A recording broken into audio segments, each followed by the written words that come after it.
আইপিএলে সাকিবকে টপকে গেছেন মুস্তাফিজ। 65 উইকেট নিয়ে এই মুহূর্তে বাংলাদেশিদের মধ্যে সর্বোচ্চ উইকেট শিকার মুস্তাফিজুর রহমানের। ডেথ ওভারে স্টার কিংবা বোল্ডদেরও ছাড়িয়ে গেছেন মুস্তাফিজুর রহমান।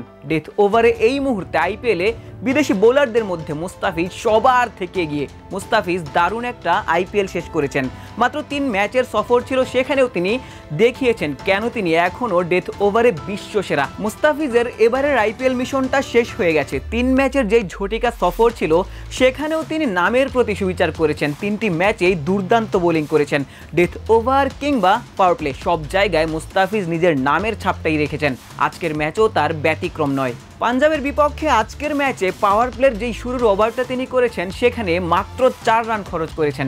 একটা উইকেটের দেখা তিনি পেয়েছেন, যদিও দ্বিতীয় ওভারটাতে খানিকটা খরুচে ছিলেন। ডেথ ওভারে যখন আবার বোলিং এসেছেন সেখানেও দুর্দান্ত বোলিং মুস্তাফিজুর রহমানের। মাত্র 4 রান খরচ করেছেন তার 3 নম্বর ওভারে।